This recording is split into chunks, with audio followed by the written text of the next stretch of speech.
Hello friends, in this video lecture, we will be discussing that whether the family courts have jurisdiction to entertain the application filed by Muslim divorced women under Muslim Women Act 1986। तो क्या family court के पास power है कि वो मुस्लिम divorced women का जो petition है मेंटेनेंस के लिए वो ट्राई कर सकती है कि नहीं। अब जैसे कि हम सब जानते हैं कि family court is a secular law, but for maintenance of Muslim women, we have a special act which is called Muslim Women Protection of Rights on Divorce Act 1986। Okay, so इस वीडियो लेक्चर में we will be discussing an important case laws जिसमें ये issue decide हुआ है। So such law is Rana Nahid versus Sahisul Haq Chishti. So this is the latest decision by the Supreme Court in 2020। तो ये case 2020 का है।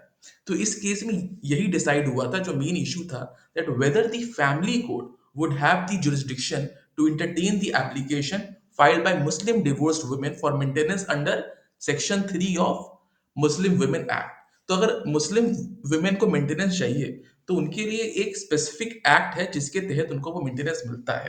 तो क्या फैमिली कोर्ट भी ट्राई कर सकती है, क्योंकि मुस्लिम वुमेन एक्ट में वैसा मेंटेनेंस का जो क्वेश्चन है, it can be tried by the civil court and the competent magistrate will be judicial magistrate of first class. ठीक है। सो ये जो केस था राना नाहिद वर्सेस साहिसुल हक चिश्ती, इसमें हुआ क्या था कि there was a Muslim women Ajmer में and she filed for maintenance under section 125 of CrPC. So section 125 of CRPC was a secular law. It is a secular law, but it does not apply on the Muslim women as far as maintenance is concerned. क्योंकि 1986 act के बाद section 3 में एक non ऑब्स्टेंटे clause डाल दिया गया, जिसकी वजह से सेक्शन 125 सीआरपीसी का इफेक्ट फॉर मेंटेनेंस नलीफाई हो गया। Okay, so we have a different video lecture on this story, that why that act came। Okay, so अब ये बात तो क्लियर है कि जैसे जो हिंदू वुमेन है, क्रिश्चियन वुमेन है, वो सब सेक्शन 125 सीआरपीसी में मेंटेनेंस पा सकती हैं डिस्पाइट देयर पर्सनल लॉस। वो पर्सनल लॉस में भी पा सकती हैं और सेक्शन 125 सीआरपीसी में भी वो मेंटेनेंस के लिए फाइल कर सकती हैं।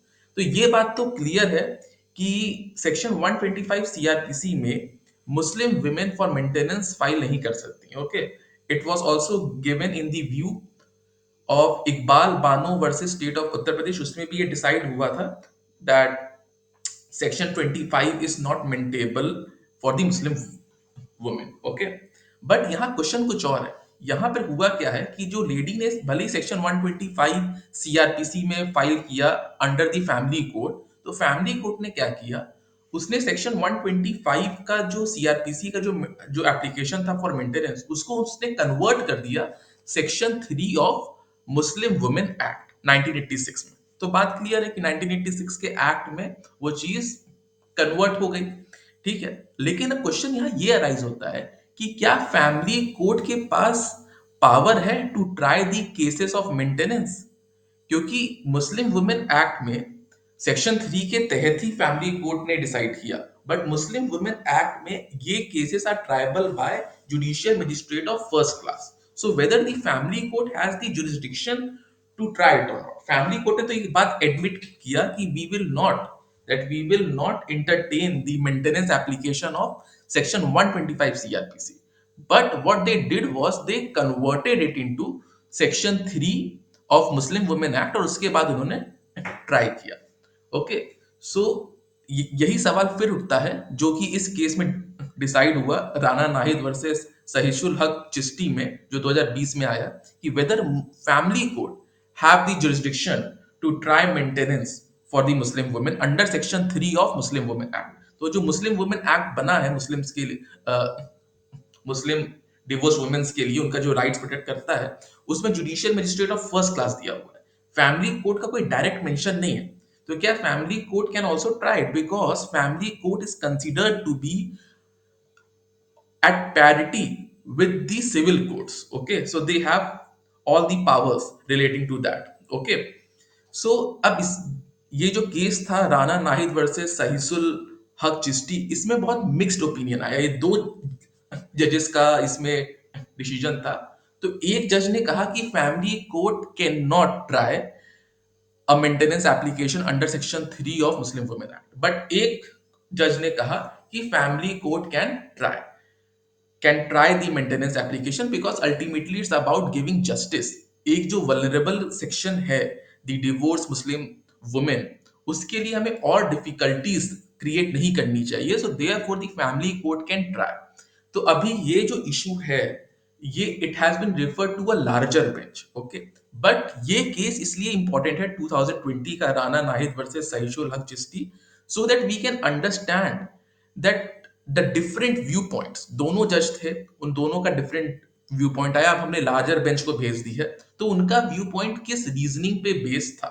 Okay, so it can be understood that that the verdict was a split verdict and can be considered as a classic example of opposing theories of interpretation, purposiveness, okay, which has beautifully came into play together। और दोनों के decisions के अपने reasoning है।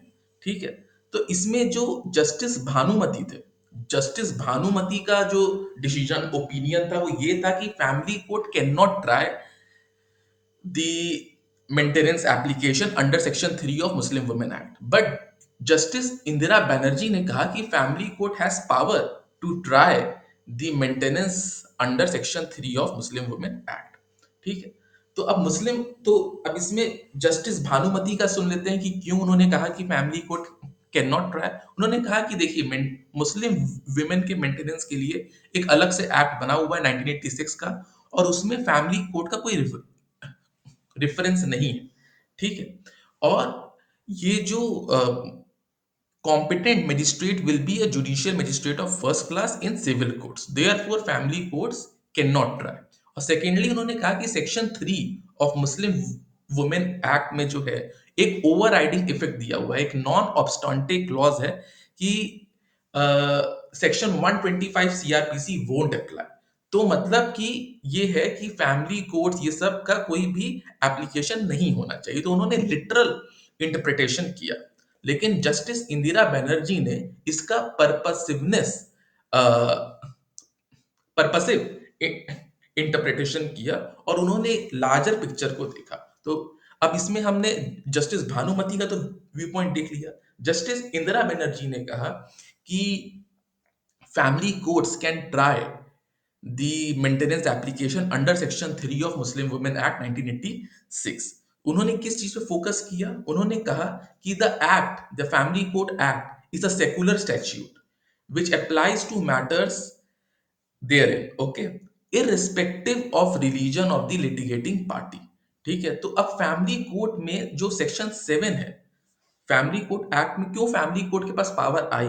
तो family court act में जो section 7 है वो ये कहता है कि family court will have the jurisdiction and power of district court और एनी सबऑर्डिनेट सिविल कोर्ट। तो यहाँ पे सेक्शन 7 जो है वो फैमिली कोर्ट को पावर दे रहा है ऑफ डिस्ट्रिक्ट कोर्ट और of any subordinate civil court to adjudicate any suit for maintenance, सिर्फ मेंटेनेंस के लिए। तो उस फैमिली कोर्ट एक्ट में अगर आप देखें, जो कि इंदिरा बनर्जी ने कहा, जस्टिस इंदिरा बनर्जी ने कहा कि फैमिली कोर्ट एक्ट में सेक्शन 7 में ये पावर दी गई है टू एजुडिकेट एनी सूट और proceeding for maintenance which would also include section 3 of the Muslim Women Act। ठीक है, अब इन्होंने एक और बात ये बोली इंदिरा बनर्जी ने कि अगर आप section 20 of family court act को पढ़ें तो उसमें ये लिखा हुआ है, not withstanding anything inconsistent contained in any other law for the time being in force, okay, the family courts will have power to adjudicate the maintenance। तो यहाँ पर जो बात है not withstanding anything for the law time being in force, तो यहाँ time being in force का मतलब ये नहीं कि उस साल टाइम बीइंग इन फोर्स है, उसके बाद की भी जो भी एक्ट्स आएंगे, अगर वो फैमिली कोर्ट का जुरिस्डिक्शन हटाते हैं तो भी फैमिली कोर्ट के पास जुरिस्डिक्शन रहेगा, है ना। So therefore it can not be construed narrowly to mean that a law which was in force on the date of enactment of the Family Court Act, Therefore, the subsequent enacted laws, which is the Muslim Women Act 1986, will also be within this definition. Okay. So इन्होंने यही कहा कि the court is duty bound to interpret the provision liberally and with purposefulness, okay, in such a manner that would benefit the Muslim women community. तो अगर वो family court में आ रहे हैं तो फैमिली कोर्ट, पहली बात, family court will have power, उनको जो है ज्यादा जो इसमें जो विक्टिमाइज्ड पार्टी है उस पे और हैरेसमेंट ना हो कि अब वो उस कोर्ट से दूसरे कोर्ट में जाए। Family court is also a court which has a parity of a civil court, and they can convert this application of section 125 CRPC to section 3 of Muslim Women Act, and they can try it, okay, such cases can be tried by the family court। लेकिन justice Bhanumati का ये कहना था कि section 3 का जो 1986 act है, that opens with the word not withstanding anything contain this. Therefore the section 3 में जो नॉन ऑब्स्टेंटे क्लॉज है वो स्पेसिफिकली कह रहा है कि जो मुस्लिम वुमेन एक्ट में सेक्शन 3 का नॉन ऑब्स्टेंटे क्लॉज है वो स्पेसिफिकली कह रहा है कि कोई और एक्ट इस पे एप्लीकेबल नहीं होगा और it will be only triable by the judicial magistrate of first class in civil courts. But Indira Banerjee का इसमें एक और इंटरेस्टिंग आर्ग्यूमेंट है। उनका ये कहना है कि जो नॉन ऑब्स्टेंटे क्लॉज है वो section 3 sub clause 1 of Muslim women में है, जो कि बस इतना कहता है कि section 125 CrPC will not be applicable on this. Section 125 CrPC will not be applicable on this, but section 3 sub clause 2 और सब क्लॉज 3 में वो नॉन ऑब्स्टेंटे क्लॉज नहीं लग रहा है। ठीक है, देयरफॉर ये family court has the jurisdiction to try the case. बस इतना ही होगा कि वो 125 सीआरपीसी में ट्राई नहीं कर सकते, they will have to try it in under section 3 of Muslim women act. ठीक है। So this was the whole issue कि जो इस केस में डिसाइड हुआ, राना नाहिद वर्सेस साहिसुल हक चिश्ती में, इसमें दो स्प्लिट ओपिनियन आए जो कि एक दूसरे के एकदम अपोजिट हैं, एक दूसरे के एकदम विपरीत हैं। So the issue has been referred to the larger bench. But इसमें हम ये देख सकते हैं कि कैसे दो डिफरेंट ओपिनियन जजेस के इतने beautifully with all the reasoning हो सकते हैं। ठीक है। So this was all, thank you all.